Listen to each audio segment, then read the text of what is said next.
invitar que abra su Biblia en primera carta a los Corintios. Y vamos a estar leyendo en el capítulo 2, versículo 4. Primera carta a los Corintios, capítulo 2, versículo 4, y así damos comienzo. Amén. Primera de Corintios 2, 4, y me indica con un amén cuando lo tenga listo. Dice así la palabra del Señor: y ni mi palabra ni mi predicación fue con palabras persuasivas de humana sabiduría, sino con demostración del Espíritu y de poder, para que vuestra fe no esté fundada en la sabiduría de los hombres, sino en el poder de Dios. Hasta ahí. Nuestra fe no está fundada en la sabiduría de los hombres, sino en el poder de Dios, porque en esta mañana venimos a la escuela dominical a aprender palabra de Dios y poder fundamentar nuestra fe cada día, hermanos. No está de más. Cada día Dios nos habla, el Espíritu Santo nos ministra, y obviamente a través de su palabra. Entonces, qué bueno que podemos estar en esta mañana en la escuela dominical para aprender esa palabra de Dios. Amén. Vamos a orar y dar gracias. Te damos gracias, Señor, en esta mañana una vez más por la bendición que nos das de un nuevo día, Señor, de poder estar aquí en tu casa para aprender tu palabra. Gracias te damos, mi Dios, porque tienes a bien, Señor, el que podamos estar aquí reunidos, Señor, y te damos gracias por cada maestro, mi Dios, que se ha preparado en esta mañana. Pedimos que tu Espíritu Santo les ilumine y les dé sabiduría, Señor, para impartir la enseñanza, y cada uno de nosotros, mi Dios, fundamentemos esa fe, Señor, en tu palabra, en tu poder, Señor, y no nos avergoncemos, sino al contrario, mira, mi Dios, que la proclamemos, Señor, en todo lugar, donde quiera que estemos. Te pido, Señor, que cada uno sea edificado en esta mañana, los que están presentes, los que están desde casa, Señor, y todos aquellos que van a escuchar esta enseñanza. En el nombre de Jesús te lo pedimos. Amén. Amén. Y bueno, es alabar al Señor. Amén. Cantamos este canto y después de ello vamos a nuestras clases.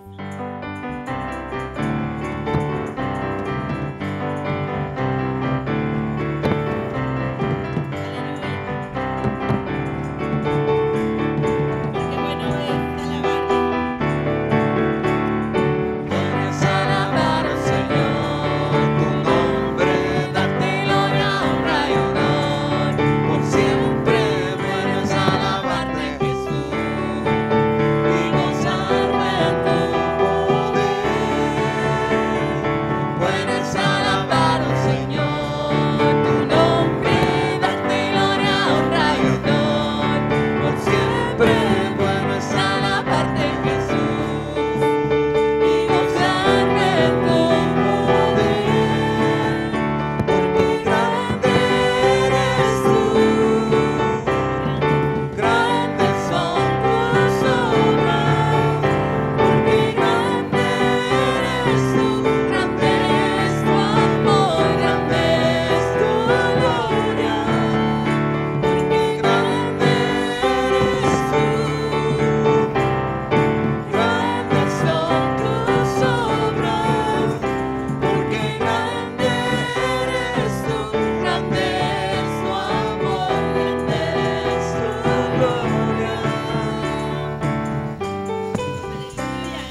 para nuestras clases, pueden ocupar su lugar.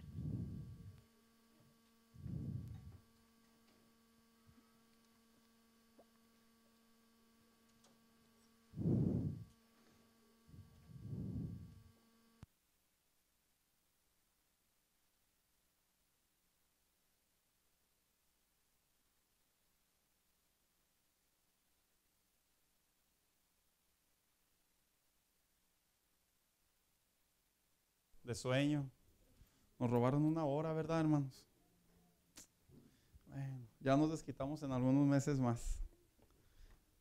Qué bueno que estamos aquí en la casa de Dios esta mañana y antes de dar comienzo, hermanos, tengo que hacer la pregunta obligada, la pregunta que me obliga a conocer qué está pasando en el pueblo de Dios. A ver, hermanos, ¿en qué capítulo vamos? ¿Quién nos recuerda? ¿Es pregunta o es afirmación? Afirmación, bien. Segundo libro de Samuel, ¿qué capítulo? Capítulo 2. Y va la pregunta ahora sí más seria.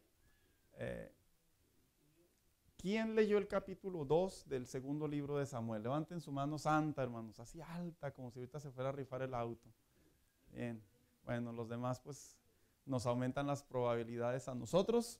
Y sigo insistiendo, hermanos, por favor hagan ese hábito. Es un hábito que nos va a ayudar a poder entender mejor la palabra de Dios, lo que usted lee de manera personal, pero también lo que aprendemos a través de la escuela dominical es clave.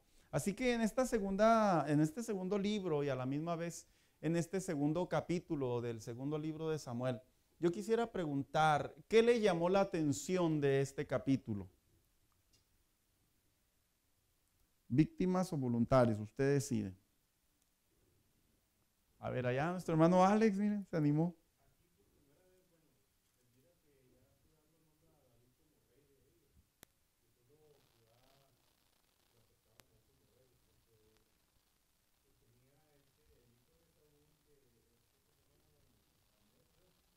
Abner era el primo, era el general.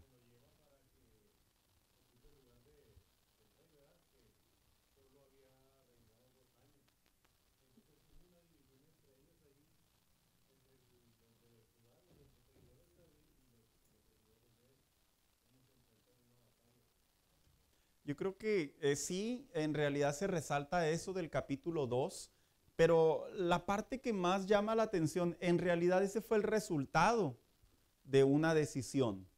¿Por qué el resultado de una decisión? Porque vamos a estar hablando el día de ahora, esa parte importante, lo interesante que es que nosotros comprendamos el reloj de Dios en cuestión en tiempo y lugar.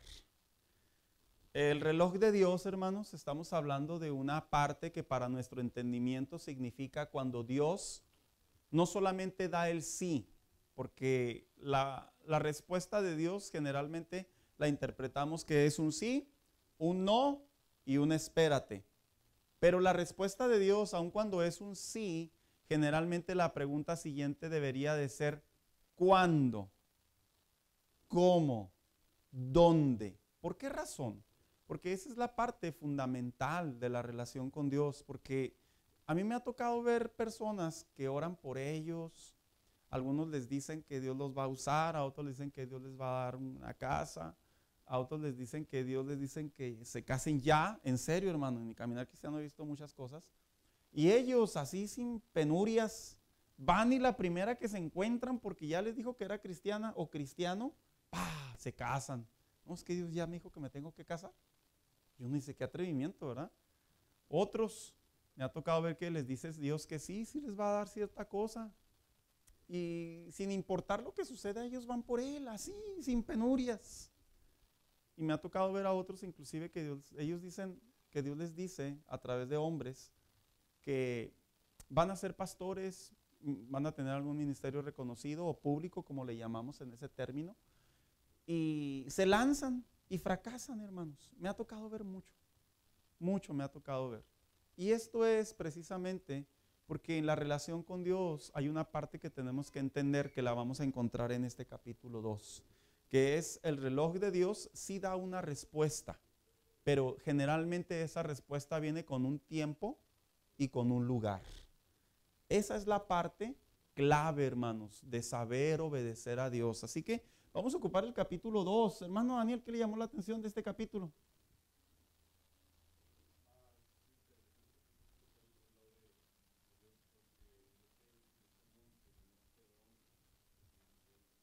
Ujú. Sí.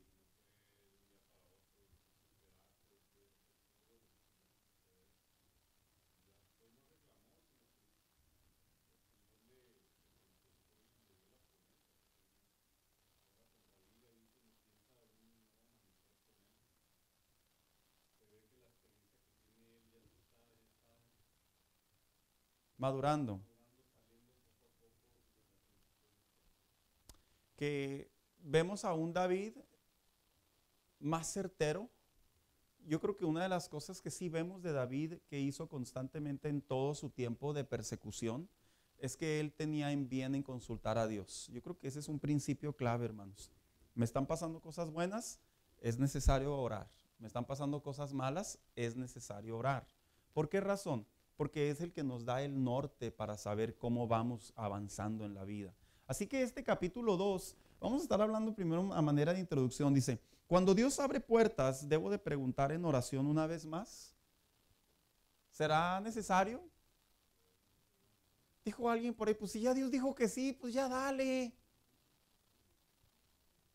¿No sería un acto de desconfianza volver a preguntarle a Dios algo que Él ya dijo sí? Es pregunta seria, hermano, no es retórica. ¿No sería un acto de desconfianza?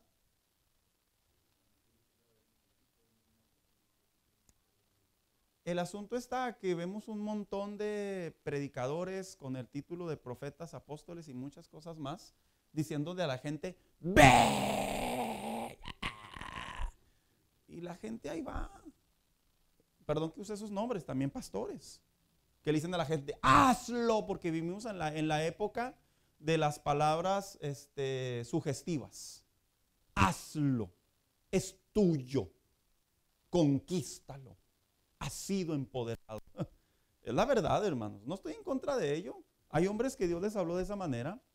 Sí les habló de esa manera y así tal cual deberían de actuar. En el caso de uno de ellos es Gedeón, que el hijo hombre esforzado y valiente. Voy a hacer un sacrificio, hazlo, y fue y peleó, hermanos. No hay tiempo cronológico que haya detenido que Gedeón se haya ido a Dios y le haya ofrecido a Dios unos días de ayuno y luego consultado con el sacerdote. No, tal cual.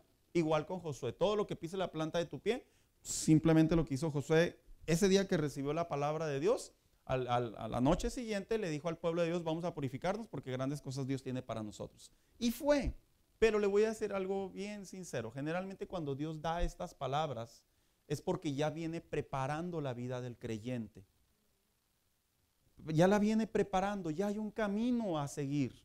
Pero cuando Dios da, como le habló a David en esta ocasión, es una manera muy sabia de entender los tiempos de Dios. Y luego dice, es común que interpretemos que la pregunta se contesta sola. Mamá, ¿me dejas ir al cine? Sí, ve. Y luego cuando ya falta media hora, ¿en verdad sí me dejas ir al cine? Esta manera de ver la fe es clave en la relación con Dios debido a que no todo lo que brilla es oro y no toda puerta abierta significa que Dios la abrió.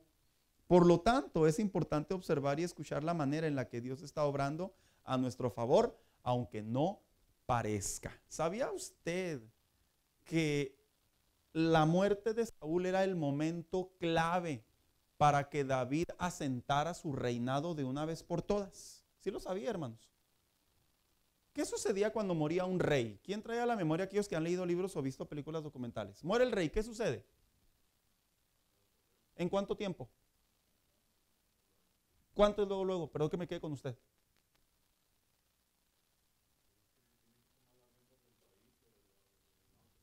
¿Cuánto tiempo? Con usted me quedo. ¿Qué es luego, hermano Daniel? Gracias. Es cierto. Recuerde que cuando moría un rey, alguien tenía que sucederlo. Y después de que le sucedía, ¿qué le sucedía a la familia cercana? Esa misma noche, cuello. Los exiliaban, pero era una manera diplomática de matarlos. Los alejaban del reino y posteriormente los mataban. Siempre sucedía eso, hermano, la historia se sigue contando. Pero era rápido, ¿por qué? Porque cualquier persona podía ser candidato a sentarse en el trono. Este espacio era el momento clave para que David asentara su reinado. Sin embargo, vamos a estar viendo en el desarrollo de la clase, ¿sabe cuánto tiempo pasó para que David asentara completa o plenamente su reinado? ¿Quiénes lo recuerdan? El hermano Daniel dice que 2 años. 7 años, ¿quién da más? ¿Quién da más? Mira, vámonos, ya fuimos con 7 años, 6 meses. ¿Quién da más? No, espérame, no, ya.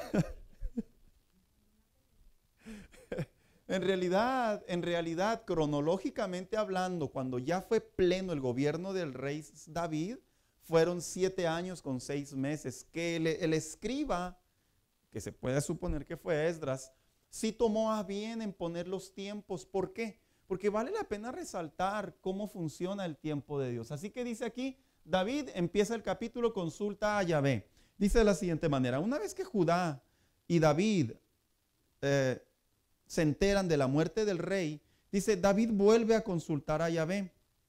¿Debo ir a alguna de las ciudades de Judá? La razón, quería más que solo la bendición de Dios para sus planes. Quería estar justo en el tiempo de los planes de Dios. Era obvio que David sabía, porque ya había sido ungido de manera privada, que él se sentaría en el trono. Pero aún así él se preguntaba, ¿es el momento ya de sentarme?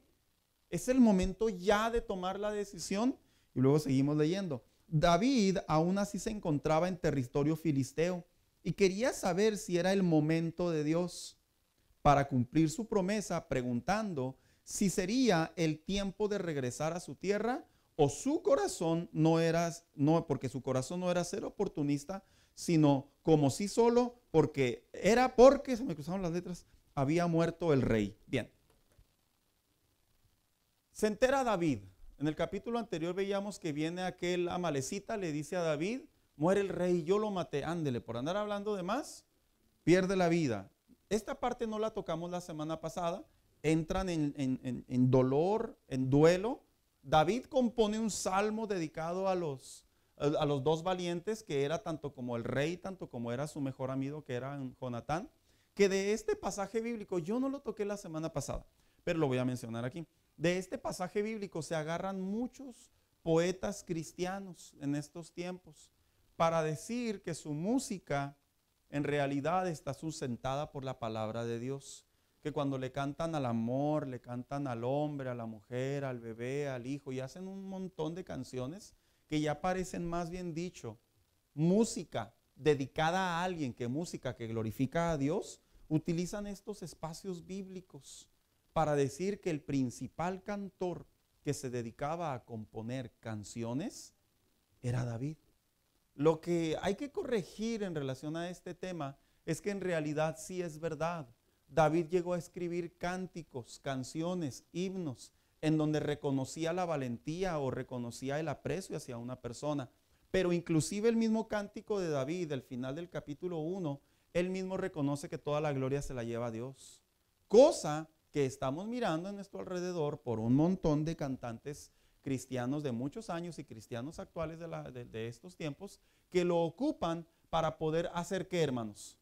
Ellos dicen extender la red, pero en realidad no es extender la red, es ampliar económicamente en términos de finanzas su dinero. Esto ha creado un grave problema en el ámbito cristiano, sinceramente. Y es que hoy en día el cristiano está escuchando cada día más canciones dedicadas a terceras personas que a Dios. Y esto sí es un problema. Porque en ninguna parte de la Biblia los hombres inspirados por Dios tuvieron la intención de glorificar al hombre. Siempre fue poner a Dios por encima de todo. Y hoy en día los jóvenes, tanto como creyentes en edad, tanto como creyentes en el Evangelio, están siendo invadidos por un montón de cantantes o pseudo cristianos que ya nomás dicen que son cristianos y parece que se la creen. ¿A quién de ustedes se la creyeron al siguiente día cuando usted dijo que usted era cristiano? ¿A quién se la creyeron luego? Que usted llegó a su casa, mamá, soy cristiano, soy salvo. Y lo que le dijo su mamá, ay, bendito Dios, qué bueno, mijo. ¿A quién le pasó eso? Jesucristo dijo que por sus frutos, ¿qué? Los conoceremos. Entonces estamos hablando que la relación con Dios en realidad funciona de la siguiente manera. Mi relación con Dios tiene que dar testimonio y fruto. Y este pasaje bíblico, no este, el final del capítulo 1, lo ocupan para eso. Este es el consejo. Cuando estés escuchando música que se hace llamar cristiana, pero no glorifica a Dios, toma mi consejo. No te va a traer mucho bien. Te va a traer poco bien. Tal vez te va a hacer recordar a una amistad, te va a hacer recordar a tu mamá, te va a hacer recordar a tu papá, a tu perro, yo qué sé. Pero en realidad no va a glorificar a Dios. Lo que glorifica a Dios es el siempre estar poniendo a Dios por encima de todo y obviamente agradeciendo los instrumentos que somos los humanos.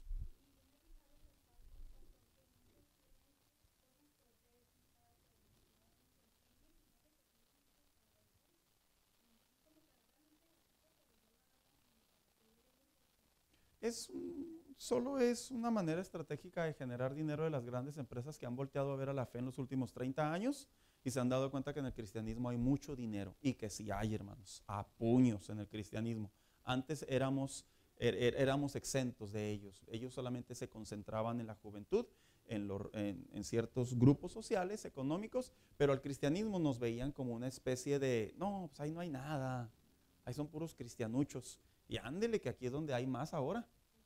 Si no, pregúntele cuando vienen los concertistas que cobran $60, $80. Hace tiempo me tocó ver uno aquí en El Paso que cobraba $80 para poder estar en primera fila y pasar y saludarlo. Dije, órale, qué padre, ya cobran por saludar. Voy a empezar a poner mi polla también yo, hermanos, ahí. Si quiere hablar con el pastor ahí, por favor, acérquese con Abby. Si quiere foto con el pastor, pues acérquese con Abby. Ahí le voy a poner el tabulador, ¿verdad? Es una tontería, perdón que lo diga abiertamente, no lo puedo ver de otra manera. Es una tontería, es un abuso y eso no tiene nada que ver con la relación ni la comunión con Dios, ni la fe cristiana, ni lo que Cristo vino a hacer en la tierra. Son tonterías de hombres que quieren egocentrismo, que quieren placer y que lo único que están creando es confundir al cristianismo de la fe cristiana. Eso sí, y no solo dentro de la iglesia, también en el mundo. Que la gente inconversa tiene el concepto que el cristiano cobra por venir a ver. No, eso no es bíblico. Bien, entonces dice aquí, una vez que David consulta a Jehová, dice, Jehová le responde a David, al que era ungido, dice, recibiendo respuesta de su petición, y a su vez le pregunta a David, ¿y a qué ciudad quieres que vaya? O sea, primero le dice Jehová, sí tienes que salir de esta tierra filistea, ya no puedes estar aquí. Ok, ¿a qué ciudad quieres que vaya? Ahí viene la voz de Dios y su respuesta fue a Hebrón. Que ahí hay una historia que el hermano Daniel ya nos platicó. Dice, así que toma a sus mujeres, sus hombres, junto con sus familias, y se fueron a establecer en Hebrón, a lo que fue bien recibido y lo ungieron como rey de su tribu. ¿Alguien se ha preguntado por qué a Hebrón y por qué Judá lo vio con buenos ojos? Es que en la Biblia sí se encuentran muchas respuestas, hermanos, muchas no tienen, están en el costal de la fe, dijo alguien por ahí, pero muchas de ellas sí tienen. ¿Qué representaba Hebrón? ¿Quiénes habitaban en Hebrón? ¿La tribu de quién? De Judá. ¿Y de qué descendencia era David? Lo que se hace suponer que cuando de manera privada ungen a David, era muy probable que la misma tierra de Judá ya lo veía venir como rey. Pero no solo Judá espiritualmente o mesiánicamente o como lo querramos ver bíblicamente, proféticamente, el ángulo que usted le quiera ver, que hay aplicación para todos, como lo querramos ver, no solo fue bien recibido por esa razón, sino también geográficamente. ¿Sabía usted que Hebrón era la ciudad más grande en aquellos tiempos? Y no solo ello, sino que Hebrón venía a representar en un tiempo futuro el lugar estratégico para las transacciones comerciales, venía siendo el lugar estratégico para protegerse del enemigo. O sea, sé que el haber consultado David a Jehová y que David fuera a Hebrón, lugar en donde aparentemente en ese momento no contaba con suficiente fuerza, en realidad Dios estaba mirando a futuro el tiempo de David, que David se iba a sentar en un lugar en donde lo iba a proteger. Lo que llegamos a la conclusión, que consultar a Dios en oración y obedecer a Dios a través de la oración, ¿sabe qué produce a nuestro alrededor en tiempo futuro? Dios nos protege, aunque no veamos nada. Y luego seguimos leyendo, dice, así que toma a sus mujeres, sus hombres, y dice que cuando llega a Hebrón, lo reciben bien como rey de la tribu. Dice, además le comunicaron que habían rescatado los restos del rey Saúl y habían sido sepultados, y expresó su deseo por bendecirlos. A su vez, esta noticia despertó la guerra entre Abner hacia David por el trono. ¿Qué sucede después de que David es recibido y es aceptado como rey, pero solo de una tribu, hermanos? Recordemos que en este momento no había rey todavía. El rey había muerto, todo era muy renuente, habían pasado días, hermanos. Porque recordemos que ¿cuánto tiempo duró el amalecita para llevar la noticia de la muerte de Saúl a donde estaba David? Sí, es un promedio de 3 días. Y una vez después de esos 3 días, ¿cuánto tiempo habrá llegado para que pudiera llegar a los oídos de las otras tribus que David se había asentado en Judá? Era cuestión de días. Y la pregunta es, ¿cuánto tiempo duró gobernando el hijo de Saúl? Ah, qué bueno que vio ese dato.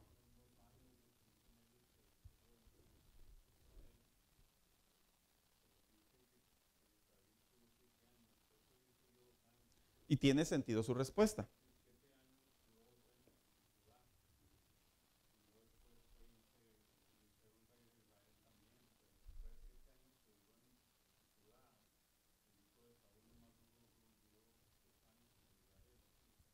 La matemática. Hay un dato histórico que dicen que en realidad Abner asentó como rey interino. ¿Con qué finalidad? Con la finalidad de que las tribus no cayeran en debilidad o no se desmembraran. Así que aquí la parte clave que vamos a estar viendo en realidad es entre David y Abner.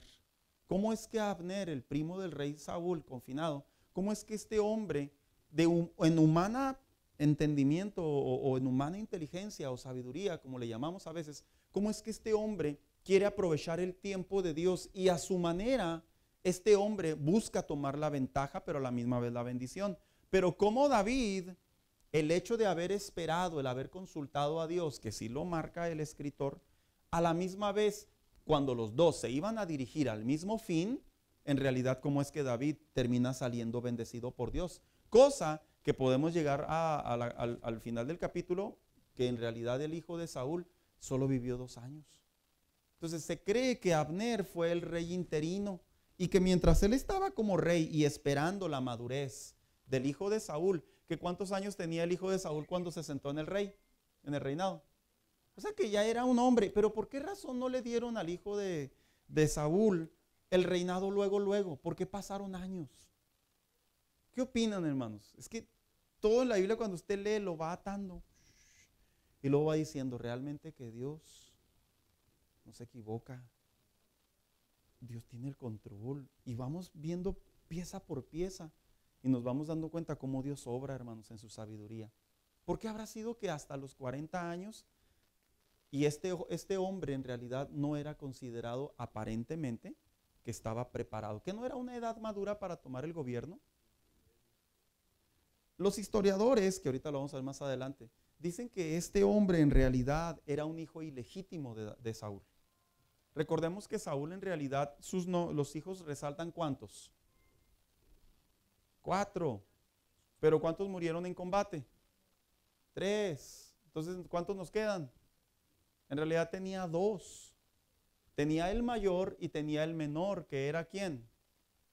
Mefiboset, que vamos a hablar de él más adelante. Pero este hijo era un hijo ilegítimo. ¿Por qué le llamaban ilegítimo? Porque no venía de una mujer que se le considerara la reina, sino era una mujer que se le consideraba parte de su harem. En aquellos tiempos la tradición de las culturas decían que aunque había sangre real sobre de él, tenía mucho sentido con quién habían procreado. Así que los más cercanos para poder tomar el reinado, ¿quiénes eran? Los que ya habían muerto. Así que se creen los historiadores, hermanos, que discutían para saber si le dejaban o no le dejaban el gobierno al hijo de Saúl, ilegítimo. Sin embargo, hay un dato. Lo que hizo Abner por mantener a las 12 tribus fue bueno, pero se desesperó porque él tenía que poner un rey. ¿Y por qué tenía que poner un rey? Porque si no ponía un rey, ¿quién podía tomar el control? David. Mire, todo el tiempo de Dios aquí entra, hermanos. El problema está que nosotros los minutos del Señor los hacemos segundos. Y los segundos del Señor los hacemos milésimas de segundos. En otras palabras, rápido, Señor, porque traigo prisa. Eso fue lo que en realidad hizo Abner. Y dice aquí, una vez que recibe, esto ya lo vimos, ¿verdad? Dice, Isboset, dice, es proclamado rey de Israel excepto Judá. Isboset era el otro de los hijos del rey Saúl. No se sabe si asistió a la guerra contra los filisteos. Algunos creen que no fue así porque no era considerado hijo legítimo. ¿Quiénes iban a pelear con el rey? Sus hijos. Sino que era de una concubina. Sin embargo, Abner, general del ejército, que era el primo del rey Saúl, dice, lo lleva a Mahanaim, dice, y lo hizo rey sobre el resto de las tribus. Él tenía 40 años cuando tomó el reinado, David, y no interfirió en esta decisión. Y el reinado de Isboset solo duró 2 años. ¿Por qué no habrá intervenido David? A ver, Señor, dices que voy a ser rey de Israel. Pues nomás me quedé con Judá. Y ahí hay 11 tribus. ¿Quién tiene más? A ver, Señor, tú me prometiste que yo iba a ser el siguiente rey. Pero ahí está un hijo. ¿Cuánto tiempo más me tengo que esperar? ¿Usted cree que no pasó por la cabeza de David, como cualquier ser humano, contender con Dios o en su efecto ir a la batalla para poder tomar lo que ya Dios le había dado?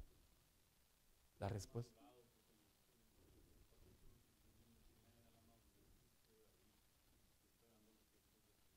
Entonces es bueno cuando el cristiano, aunque aparentemente lo que era nuestro, porque no hicimos las palabras célebres que nos dijeron, hazlo, ve por él, es tuyo, conquístalo.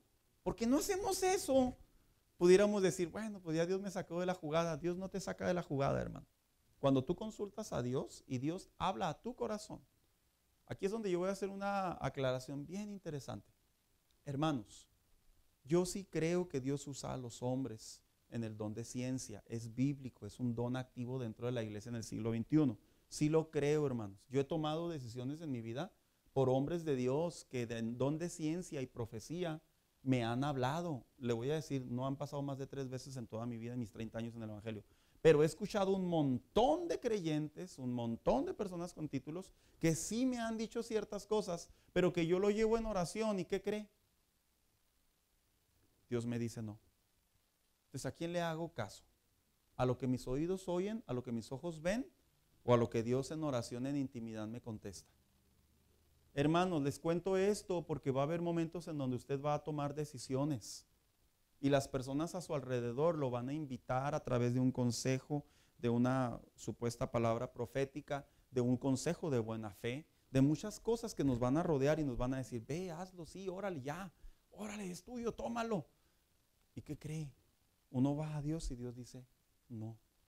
Y luego suceden las cosas y esas mismas personas nos buscan y nos dicen, ya ves, te lo dije, yo sabía que el Señor me había usado para hablarte.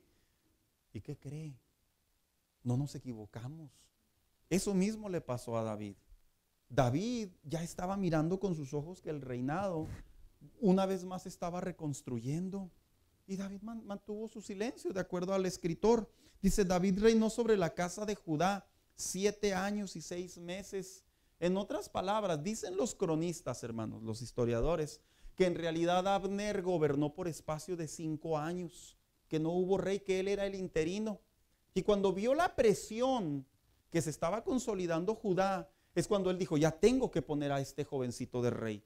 Avienta al hijo de Saúl y después finaliza esos 2 años aparente y medio y cachito sobre la vida del hijo de Saúl, y también a la misma vez era el cumplimiento de 7 años para la vida de David. En otras palabras, hermanos, los tiempos de Dios son perfectos. Dios no se equivoca y no hay razón para adelantarnos. Entonces dice aquí que bajo la presión que sentía Abner, porque ya se daba cuenta que Judá se estaba fortaleciendo, inicia una guerra civil entre David y la casa de Saúl. Hermanos, ¿qué es una guerra civil?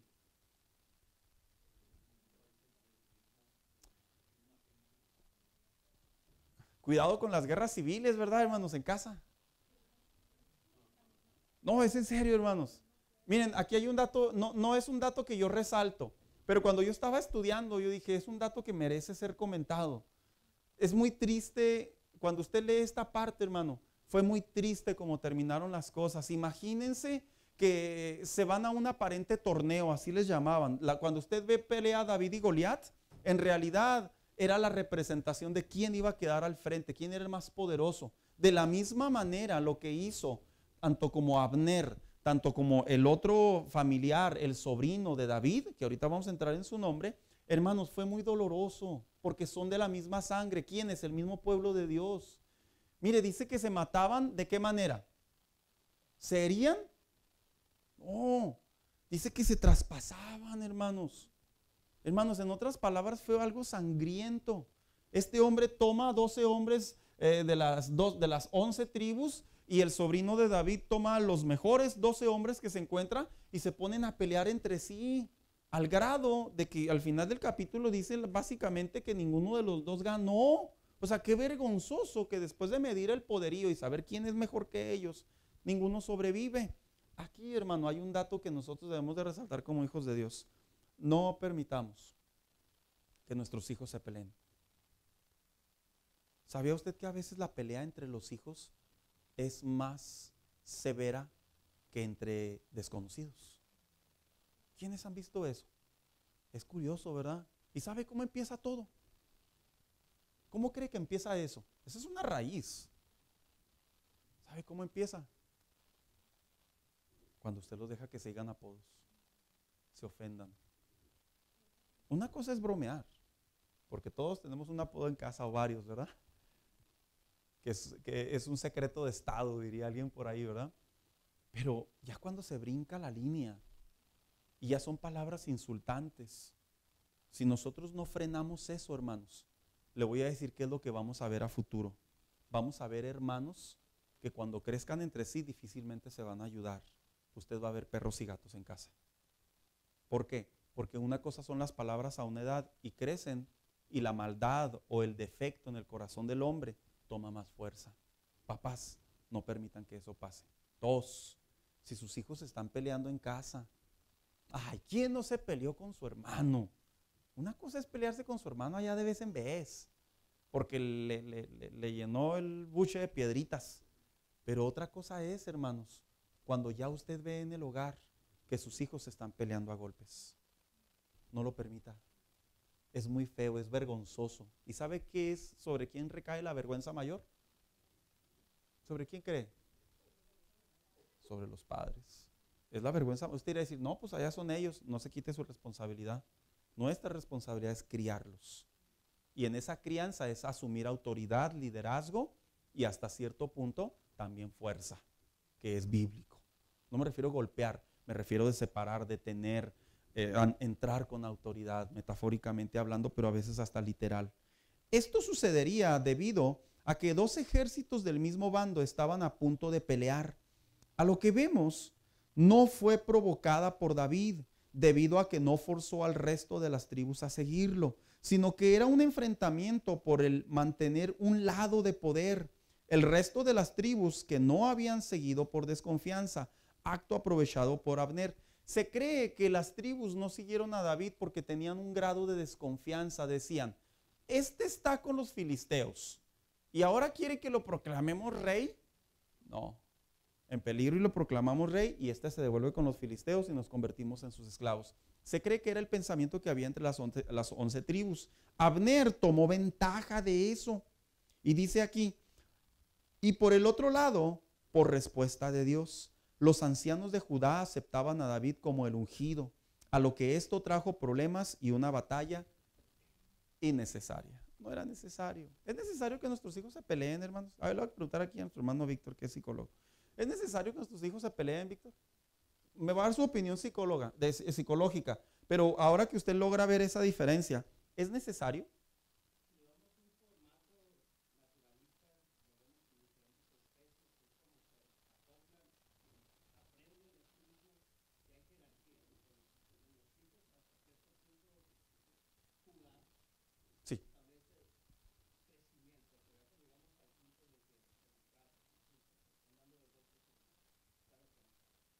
Y ahora, ¿cómo lo puede ver al aplicar a la Biblia? ¿Es necesario? No es necesario, hermanos. Si usted ve a sus hijos pelearse, sepárelos. Sepárelos en la escuela, en el trabajo, en la iglesia, en la casa, en la calle, donde sea, en el patio, en el parque. Sepárelos. No lo permita. Dígales, mira, ustedes pueden jugar y tú te puedes comer la nieve que estaba ahí de él y él va a venir conmigo y van a, pero no golpes. No es necesario. Y sí es cierto, desde la opinión psicológica, para medir el poder, el liderazgo, la especie humana, pero nosotros no estamos regidos por el instinto animal, hermanos. Nosotros estamos regidos por la palabra de Dios, en donde tenemos una inteligencia y una sabiduría y sobre todo semejanza del Creador. Entonces, una vez que se da esta guerra civil, en realidad no se llegó a nada. Usted lee los capítulos más abajo que fue una pérdida de tiempo, pérdida de vidas y lo más doloroso, que inclusive en el siguiente capítulo, ¿sabe qué se da debido a esta pelea? Venganza. Porque ¿quién muere en esta pelea? Uno de los sobrinos de David. Eso lo omití, hermano, no es la médula de mi escuela dominical. Pero muere, le dicen, no vengas, ya vete. No, ahí va de terco, se sentía muy salsa. Lo matan, se entera el hermano. Y en el siguiente capítulo, hermanos, se ve la venganza. Y es hasta dónde llegan las cosas que no son necesarias. Ahora, ¿cuál es el camino correcto? Dice aquí, ¿verdad? Al tiempo de Dios. Este capítulo nos muestra dos caminos distintos para buscar la bendición de una promesa por medio de la autoridad divina. Por un lado, David consulta a Yahvé y por el otro, Abner. La meta era el reinado. Por su lado, Abner quería mantener un reinado por medio de una sucesión sanguínea. En otras palabras, Abner veía, le pertenece al hijo de Saúl. Y por el otro lado, era un reinado que venía de una promesa, de algo que ya Dios había establecido sobre David cuando lo ungió. Sin embargo, la manera de actuar de cada uno muestra la correcta respuesta de Dios para proseguir hacia la bendición, pero la bendición legítima. El tiempo de Dios va de la mano de la bendición legítima, hermanos. Aparentemente, usted va a ver o va a tener oportunidades en donde se puede interpretar como una bendición, pero no es legítima. ¿Cuál es la diferencia entre una bendición legítima y una bendición no legítima?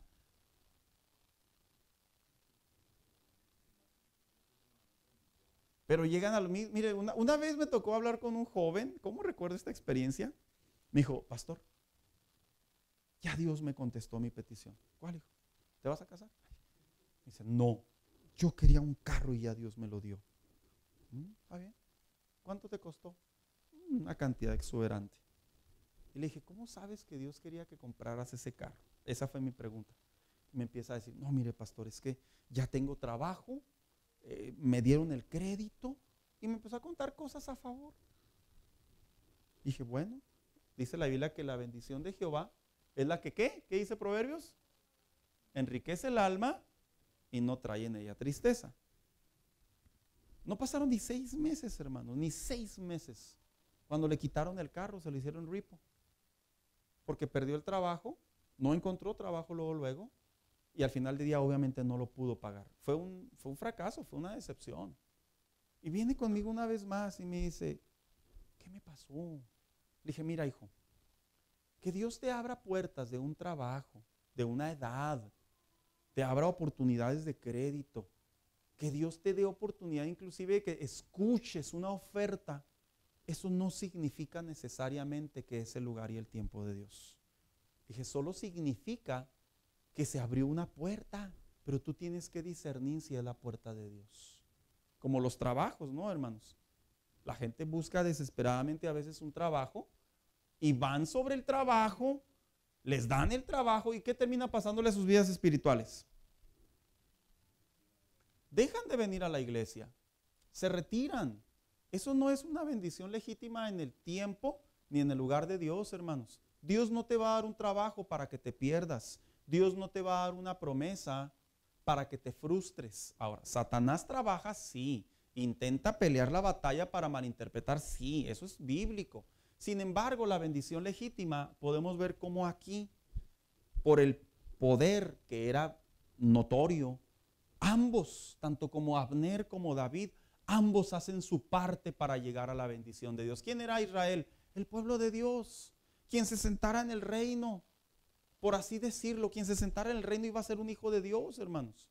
Pero aquí el asunto radicaba en que uno le correspondía por herencia bíblica y el otro buscaba solo por el título de una herencia bíblica. Abner buscaba su parte. Y dice aquí, seguimos leyendo, dice, era ambicioso, dice, considerando que por derecho lo podía hacer, sin embargo sus intenciones fueron notorias. ¿Por qué digo que sus intenciones fueron notorias? Porque de acuerdo a los tiempos, no solo Abner se apresuró en poner al hijo de Saúl, sino que en el siguiente capítulo, ¿qué vemos a Abner hacer en una de las concubinas del rey Saúl? O sea, llegó a ella y dice la Biblia que el hijo, ¿qué le dijo? Perdón. Sí.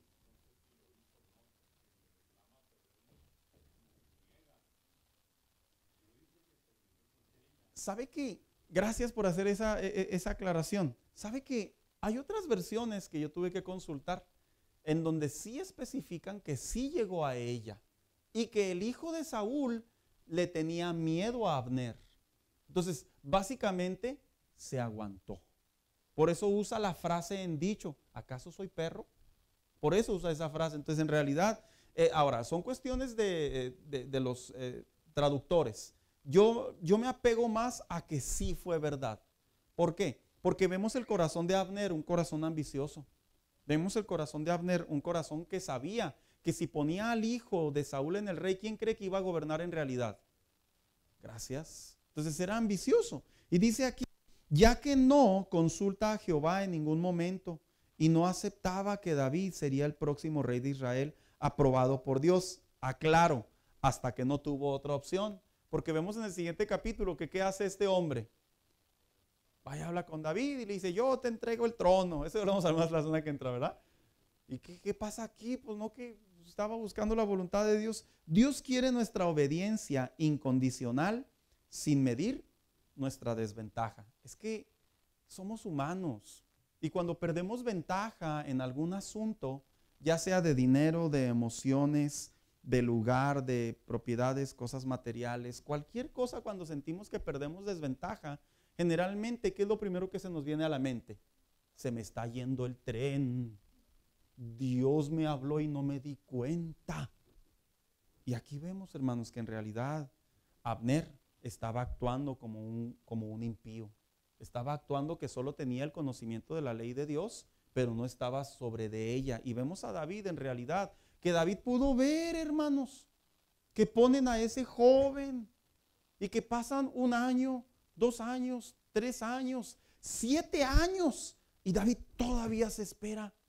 Y David todavía hay un enfrentamiento entre los hijos, de las tribus y los hijos de Judá, los que estaban con David. Y David, mire, no mete mano, no se venga, no hace nada. Ah, caray, estaba dormido, estaban en un letardo David, ni en un letardo ni dormido. David estaba esperando la voz de Dios, el lugar y el momento de Dios. Así que dice aquí, entonces, Abner busca la promesa por derecho. Ah, ese ya lo leí. Dice, David busca entonces la promesa en el tiempo de Dios. Aun cuando David sabía que su momento de ser coronado como rey por todo Israel estaba más cerca, es de notar elementos claves para seguir el orden de la promesa divina, la cual ciertamente se cumplirá a su voluntad. Vamos a ver 5 puntos de David que nos muestran que David esperó. 1, David ya sabía que iba a ser rey, pero aún así consulta. Y volvíamos a la pregunta del inicio, ¿verdad? ¿Debo volver a preguntarle a Dios? ¿Quiénes se casaron ya cristianos? Levanten su mano. Gracias. Bien, aquellos que tuvimos esa experiencia, y digo aquellos porque yo también la viví, voy a hacer un secreto de confesión, hermanos, que nunca lo he contado, pero no, permítame, que sí, tiene que ver con mi esposa. Todavía una noche antes de casarme, hermanos, usted iría a decir, no, pues ya estaba bien emocionado el pastor. No. 5 razones. Todavía una noche antes de casarme, yo todavía oré a Dios. Y le dije, soy capaz de decir no, de dejarlo todo si no es la mujer de mi vida. Soy capaz, Señor. Porque tenía miedo tomar una decisión que fuera en emociones. Tenía miedo tomar una decisión que aparentemente me trajera ventaja por ser cristiana, por ser temerosa de Dios. Todavía una noche antes y le oré y le lloré a Dios. Y le dije, si no es, Señor, no hay bronca, que me digan como me digan. Pastor no se estaba arrepintiendo en absoluto. Más bien dicho, todavía me atreví a consultar. ¿Y qué cree? Cuando ya nos casamos, platicando con Lupita, ella hizo lo mismo. ¿A qué me lleva esto? A lo siguiente, hermanos, que uno no debe sentir en ningún momento ni presión, ni perder prestigio, ni perder nada, con tal de esperar el tiempo de Dios. Nosotros nos podemos equivocar, pero si el tiempo de Dios está marcado, vale la pena esperar, hermanos. Entonces dice aquí, ¿verdad? David consulta a Yahvé por tiempo y lugar. Señor, ¿quieres que vaya? Sí. Ok. ¿A dónde? Y le dice a Hebrón, ¿verdad? 2. Aceptó solo ser ungido sobre la casa de Judá. ¿Cómo, Señor? Pues, me ibas a dar Israel y luego me sales con Judá, la tribu más pequeña. Y David acepta la oferta, por así decirlo. 3. Agradece a los de Jabes por sepultar a Saúl. El corazón de David no había en ningún momento, hermanos, resentimiento tras la muerte de Saúl, sino al contrario, dolor, que es parte de la promesa de Dios. No era para que le diera gusto a David y dijera, qué bueno que se murió el rey, ¿verdad? Porque ahora sí ya podemos entrarle con más ganas. No. 4. Respetó el linaje de Saúl a través de su hijo Isboset. No se metió, no intervino. Pusieron a Isboset sobre las 11 tribus. Que se respete. Y por último, solo reinó a donde se le dirigió. En otras palabras, le dieron Hebrón y lo hizo como si hubiera recibido Israel completo. Ese es el tiempo de Dios, hermanos. Sí. Pero si usted se da cuenta, en el capítulo 2 no se cristaliza la vida de David todavía como rey, pero sí el tiempo de Dios. Entonces cuando Dios da algo, o sea, ¿no viene todo el paquete incluido? Oye, como cuando uno compra algo y no trae pilas, ¿verdad? ¿Cómo me acuerdo ese año que le regalé un juguete a uno de mis sobrinos? Hace poco. Y pues llegó mi hermana, mi mamá, y ahí estaban mis hijos, y mi sobrinito le compré un juguete de pilas, hermano. Yo sabía que usaba pilas, pero yo en buena fe dije, no, pues claro que va a traer las pilas a lo que costó.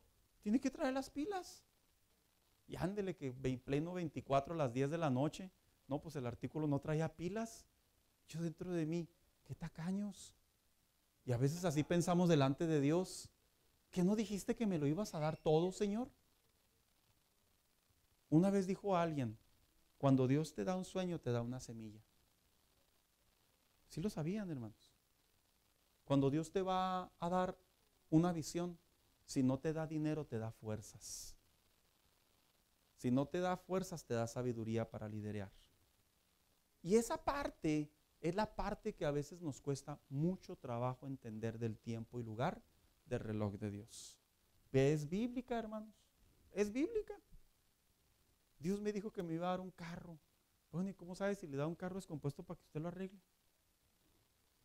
Dijo el pastor Cho, ¿verdad? En el libro de Tercera Dimensión, pídele a Dios cómo quieres tu carro y Él te lo va a dar tal cual. Y yo he escuchado a varios que Dios les ha dado, yo difiero sinceramente porque yo sé que Dios puede ver el corazón, pero también sé que Dios a la misma vez como lo ve, a veces es mejor no. Es como si le dijera a un hijo, papá, ¿me compras una moto? Y usted como adulto puede decir, ¿verdad? Mejor una bici. Yo creo que Dios trabaja de ambas maneras. Yo no creo que Dios solamente trabaja en que te va a dar lo que tú específicamente le dices. Ahí yo difiero con el pastor Cho, pero es una opinión muy personal. Pero aquí vemos que David, ¿qué fue lo que se le prometió a David cuando lo ungió el sacerdote Samuel? ¿Qué fue lo que se le prometió? ¿Estaba siendo rey de Israel? No. Todavía no. Pero Dios ya estaba abriendo camino. Y esa es una ventaja, hermanos. No hay razón para precipitarnos, ni para molestarnos, ni para frustrarnos. Dios ya estaba abriendo camino. Bueno, ¿y por qué Dios simplemente no pues ni modo, ¿verdad? Que se muriera el hijo de Saúl y pues Abner se fuera derechito a entregar las tierras. Es que así no es como Dios trabaja. Dios tiene su tiempo y Dios tiene su lugar. Y el corazón de David todavía estaba madurando. Todavía sentarse en el trono solamente de Judá, se tuvo que esperar 7 años. Qué desesperación humanamente hablando, ¿no, hermanos? Sí.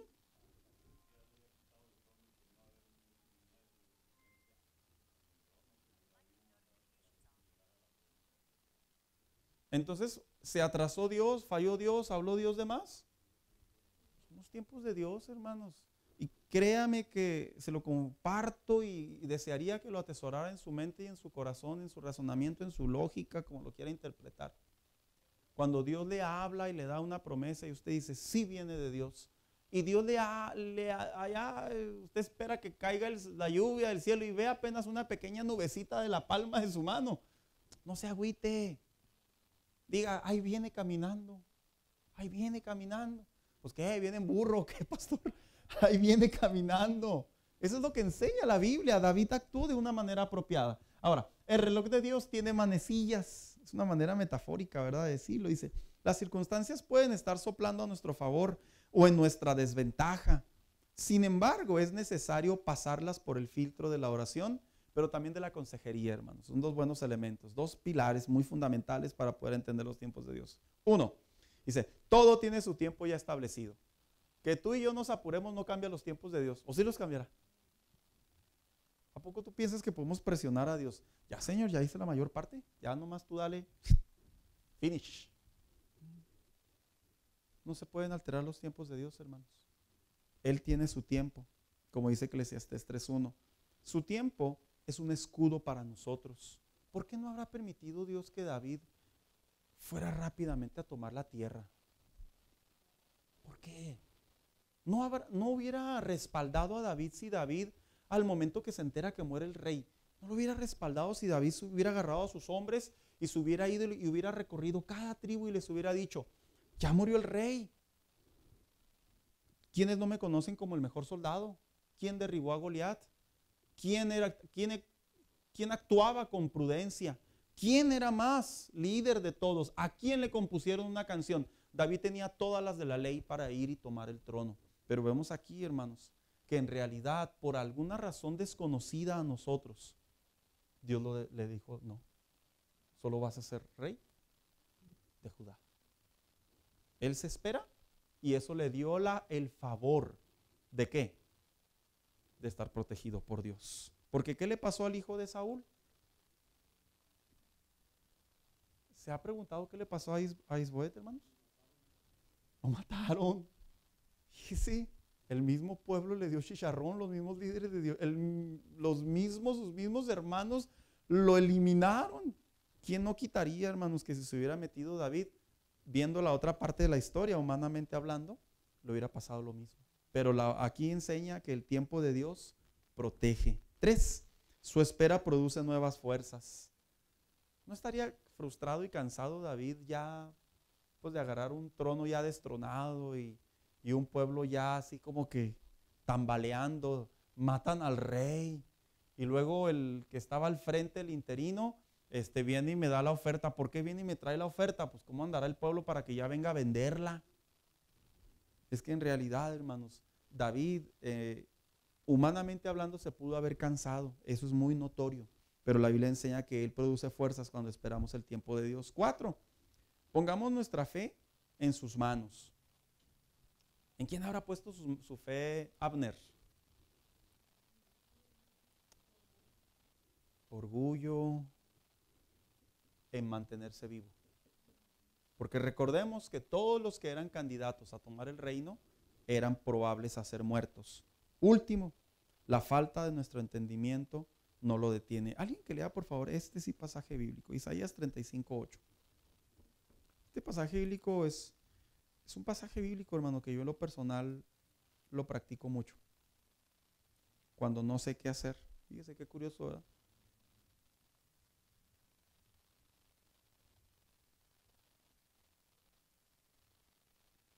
¿Quién lo lee, por favor? Yo traigo una versión antigua. y no usa las palabras que busco.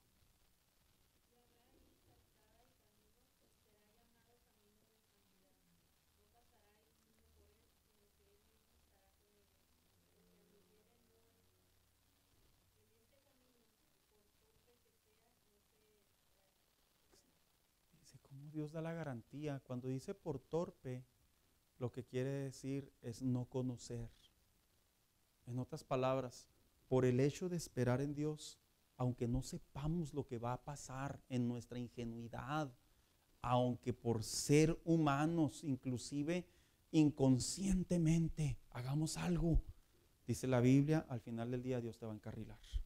Esta es una promesa muy bonita, hermanos, que yo puedo ver en la vida de David cumplirse el tiempo de Dios. Así que, seamos prudentes, hermanos, ¿verdad?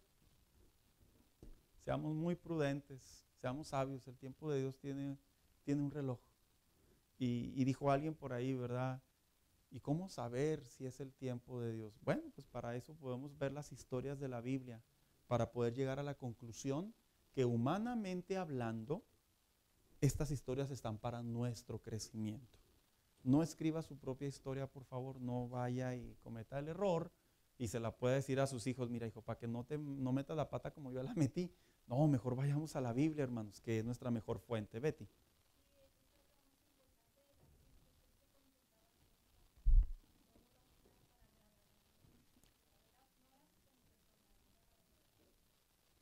Cuando usted tuvo su primer novia o su primer novio, ¿fue y le contó a su papá o a su mamá?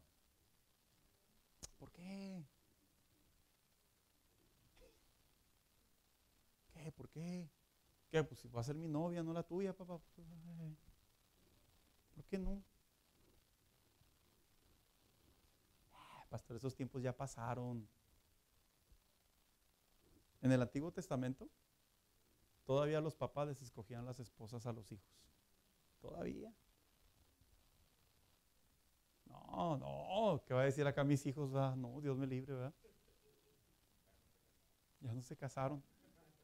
Hermanos, consultar, buscar consejo, antes e inclusive hasta después de haber tomado una decisión buena o mala, hermanos, siempre vamos a encontrar algo bueno de parte de Dios. Podemos encontrar prevención, corrección, pero siempre va a ser algo bueno. En este caso, David fue prevención. Vamos a ponernos de pie esta mañana. Vamos a darle gracias a Dios, hermanos.